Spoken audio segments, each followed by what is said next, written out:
আমাদের যে সকল শহীদরা তাদের বুকের তাজা রক্ত দিয়ে আমাদেরকে পথ দেখিয়ে গেছেন, আমরা তাদেরকে কোনো দিন ভুলব না।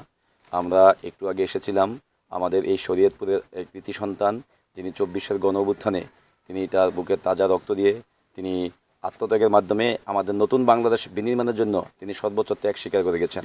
আমরা আছি এখন আমাদের শরীয়তপুর জেলার ডামুড্যা উপজেলার শহীদ নূর ভাইয়ের কবরের পাশে, এবং যিনি উত্তরাতে তার একটি বিজনেস ছিল এবং সেখানে 19শে জুলাই 2024 তিনি শাহাদাত বরণ করেন। তো আমরা আসলে যারা আমাদেরকে পথ দেখিয়ে গেছে, যারা তাদের বুকে তাজা রক্ত দিয়ে গেছে, সে সকল 24-এর বীর শহীদদেরকে আমরা কখনোই বলবো না।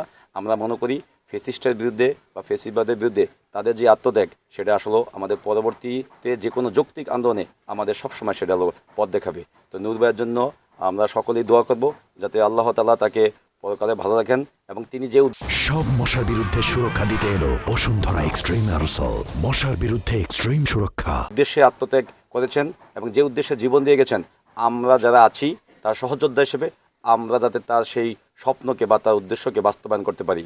আর আমরা দেখেছি 24-এর গণ-অভ্যুত্থানে যারা শহীদ হয়েছেন, সেই সকল শহীদদের কিন্তু পূর্ণ মর্যাদা আমাদের রাষ্ট্রীয়ভাবে সেটা এখনও দিতে পারেনি, এবং আমরা দেখেছি যে রাষ্ট্রীয়ভাবে শহীদদের যে পূর্ণ তালিকা সেটা কিন্তু এখনও হয়নি। আমরা দেখেছি বিভিন্ন জায়গাতে বেসরকারিভাবে বলা হচ্ছে যে 2000 শহীদ, এবং কোনো জায়গায় 1400, এবং কোনো জায়গায় কিন্তু সেখানে 800 প্লাস শহীদের তালিকা 834 জনের নাম এসেছে। কিন্তু আমরা চাই দ্রুত সময়ের মধ্যে যাতে আমাদের 24-এর গণ-অভ্যুত্থানে সকল প্রকার যারা যারা শহীদ হয়েছে, যেভাবে শহীদ হয়েছে, তাদের যাতে অবশ্যই তাদের নামগুলো যাতে সরকারিভাবে লিপিবদ্ধ করা হয়, এবং একই সাথে যারা আহত হয়েছে, গুরুতর আহত হয়েছে, যাদের সরকারি সহায়তায় যাতে তাদেরকে উন্নত চিকিৎসার মাধ্যমে দ্রুত সময়ের মধ্যে সুস্থতা অর্জন করতে পারে।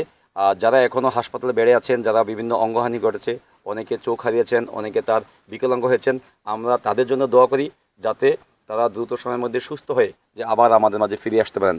আমরা 24-এ যারা আত্মত্যাগ করেছে, যারা জীবন দিয়েছে, এবং যারা এই 24-এর গণ-অভ্যুত্থানে অংশ নিয়ে শহীদ হয়েছে এবং যারা আহত হয়েছে, তাদের ত্যাগকে আমরা কিছুতেই ছোটো করে দেখছি না, কিছুতেই ছোটো করে দেখার কোনো উপায় নেই।